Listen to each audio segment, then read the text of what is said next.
أعوذ بالله من الشيطان الرجيم بسم الله الرحمن الرحيم لم يكن الذين كفروا من أهل الكتاب والمشركين منفكين حتى تأتيهم البينة رسول من الله يتلو صحفا مطهرة فيها كتب قيمة وما تفرق الذين أوتوا الكتاب إلا من بعد ما جاءتهم البينة وما أمروا إلا ليعبدوا الله مخلصين له الدين حنفاء ويقيموا الصلاة ويؤتوا الزكاة وذلك دين القيمة إن الذين كفروا من أهل الكتاب والمشركين في نار جهنم خالدين فيها أولئك هم شر البرية إن الذين آمنوا وعملوا الصالحات أولئك هم خير البرية جزاؤهم عند ربهم جنات عدن تجري من تحتها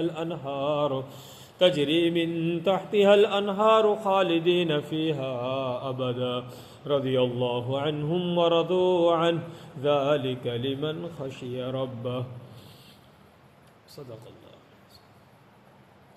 یہ سورہ بینہ ہے اور یہ مدنی صورت ہے، اس میں 8 آیتیں ہیں۔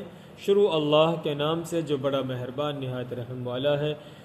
لم یکن الذین کفروا من اہل الکتاب والمشرکین منفکین حتی تأتیہم البینہ، اہل کتاب اور مشرکین میں سے جو لوگ کافر ہیں باز آنے والے نہیں ہیں یہاں تک کہ وہ واضح دلیل ان کے پاس آ جائے یا دیکھ لیں، یہاں تک کہ واضح دلیل ان کے پاس آ جائے۔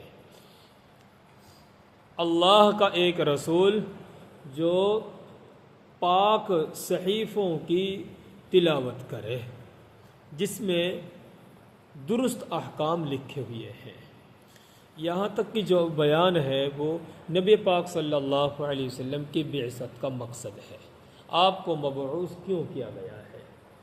آپ کے بھیجنے کا دنیا میں مقصد ہے کفر، ضلالت، گمراہی، تاریکی میں پڑے ہوئے لوگوں کو روشنی، ہدایت اور راہ حق کی جانب لایا جائے۔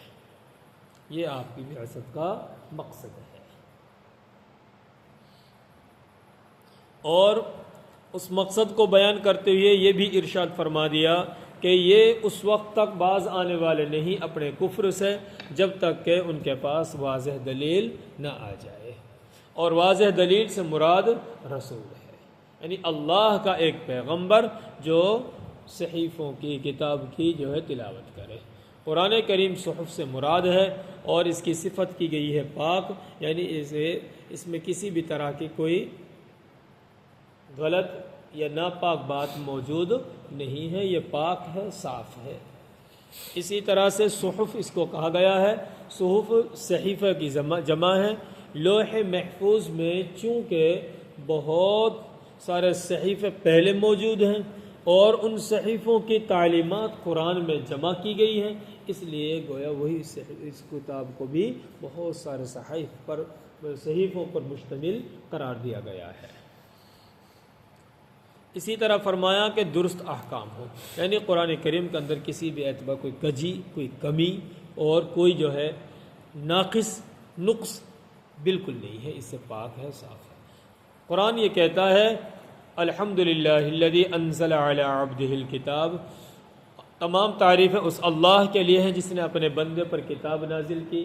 کیسی کتاب؟ ولم یجعل لہ عوجا، جس میں کجی، کمی، ذرہ بر کچھ بھی نہیں ہے، کمی کے اعتبار سے کوئی چیز موجود نہیں ہے۔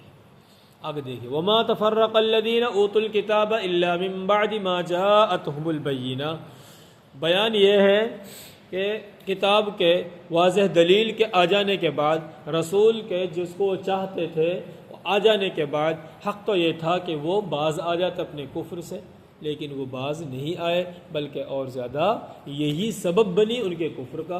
وجہ کیا تھی کہ ان کی منشا تھی کہ وہ بنی اسرائیل میں آتے، اہل کتاب کی یہ چاہت تھی، لیکن اللہ کو منظور تھا بنی اسماعیل میں بھیجنا۔ اب وہ اس پر ہٹ دھرمی کے طور پر اڑ گئے کہ رسول آئے گا تو وہ بنی اسماعیل میں نہیں بلکہ بنی اسحاق میں، بنی اسرائیل میں آنا چاہیے۔ اور اہل کتاب میں سے اور جو لوگ اہل کتاب ہیں واضح دلیل آ جانے کے بعد ہی اختلاف میں پڑ گئے، اب اختلاف میں وہ پڑ گئے، یہ چیز ان کا ذریعہ بن گئی۔ وما امروا الا ليعبدوا الله مخلصين له الدين حنفاء، اس لیے انسان کو چاہیے کہ یوں نہ کہے اگر ایسا ہو جاتا ہو تو میں تو ایسا کر لیتا، نہیں نہ معلوم کیا ہوتا اس وقت۔ اس لیے ہمیشہ آدمی اللہ سے درست مانگے، یقین مانگے، اور بغیر کسی شرط کے، بغیر کسی جو ہے معلق کیے ہوئے اللہ کی ذات کو ماننا ہے۔ رہا اپنے مسائل کا تعلیق کرنا، جیسے مثال طور پہ اگر یار میرے کھیت کو مسئلہ حل ہو جائے تو میں 2 رکعت نفل پڑھوں گا، یہ اس میں کوئی حرج نہیں، وہ مشروط کرنا ہے کسی چیز سے، اگر وہ مسئلہ حل ہو جائے تو پھر اس پر 2 رکعت پڑھنا یہ ضروری اور لازم ہو جائے گا، نہیں ہوا تو تب تک اس پر لازم نہیں ہوگا۔ اس میں اور اس میں فرق ہے، وہاں ایمان اور کفر کی ہے، اور یہاں جو ہے کسی ایک عمل سے اس کو مستنبت کرنا ہے۔ اور انہیں یہی حکم دیا گیا تھا کہ وہ اللہ کی عبادت کریں، اس کے لیے دین کو خالص رکھتے ہوئے، صرف اور صرف یہی سے بات یہ معلوم ہوتی ہے کہ اللہ کی عبادت کرنا یہ ضروری ہے، اللہ کے علاوہ کی عبادت نہیں ہوگی۔ ایک تو یہ کہ اللہ کی عبادت کی جائے گی، دوسرا یہ ہے کہ اللہ ہی کی عبادت کی جائے گی، یعنی اللہ کے غیر کی عبادت بالکل بھی نہیں کی جائے گی، اس کی گنجائش ہے نہیں، اور اس کے لیے فرمایا حنفاء، یکسو ہو کر اللہ کی عبادت کرنا لازم ہے۔ وَيُقِيمُ الصَّلَاةَ وَيُؤْتُ الزَّكَاةَ، نماز قائم کریں، زکوٰۃ ادا کریں، وَذَلِكَ دِينُ الْقَيِّمَةِ، اور یہی درست دین ہے، یہی درست دین ہے، یعنی اللہ کی تعلیمات کو، شرعی تعلیمات کو جو ہے لینا، ان کو اپنانا، یہی سیدھا راستہ ہے۔ یعنی پہلے جب یہ انبیاء علیہ السلام جس کی دعوت دیتے تھے، اسی کی جناب محمد الرسول اللہ صلی اللہ علیہ وسلم نے تعلیم دی ہے، لہذا لازم اور ضروری ہے کہ ہم اس کی پیروی کریں۔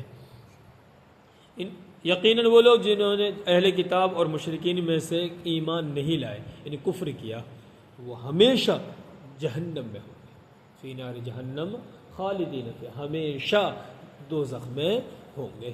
اولئک ھم شر البریہ، یہی بدترین مخلوق ہے، مبغوض ترین اور بدترین مخلوق کون ہے؟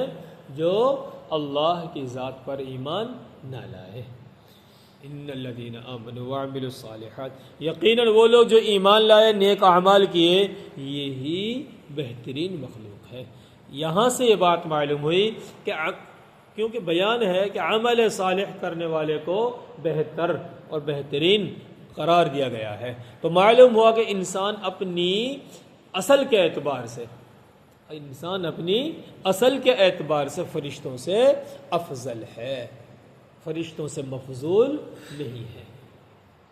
جزاؤہم عند ربہم جنات عدن تجری من تحتها الانہار، ان کا بدلہ ان کے رب کے یہاں ایسے باغات ہوں گے، ہمیشہ کے ایسے باغات ہوں گے جن کے نیچے سے نہریں بہتی ہوں گی۔ کیسے باغات ہوں گے؟ ہمیشہ کیسے باغات میں رہیں گے؟ جن کے نیچے سے نہریں بہتی ہوں گی، خالدین فیہا ابدا، ہمیشہ اس میں رہیں گے، ہمیشہ ان باغات میں یہ لوگ رہیں گے۔ رضی اللہ عنہم ورضوا عنہ، اللہ تعالی ان سے راضی ہوئی ہے اور وہ اللہ سے راضی ہوں گے، یعنی اللہ تعالی ان سے راضی ہوئے ان کے اعمال کے اعتبار سے، ان کے عملوں کے اعتبار سے، چونکہ اعمال بڑے اچھے عمل کرنے والے ہیں تو اللہ ان سے خوش ہوئے، اور اللہ جو اجر، جو انعام انہیں دینے والے ہیں، اس انعام سے یہ لوگ راضی ہوں گے۔ ذالک لمن خشی ربہ، یہ اس شخص کے لیے ہے جو اپنے رب سے ڈرتا ہے، جو اپنے رب سے ڈرتا ہے، یہ اس کے لیے ہے۔ اس لیے میرے عزیز و میرے بھائیو، ہمیشہ چاہیے انسان کو کہ اللہ کا خوف، اللہ کا جو ہے ڈر ہم پر غالب رہے، اور ہمیشہ اللہ کے طاعات، عبادات میں انہماک اور منہمک رہے، غفلت، سستی، کاہلی کو اختیار نہ کرے۔ اللہ عمل کی توفیق عطا فرمائے، اللہ دین کی سمجھ نصیب فرمائے۔ وما علینا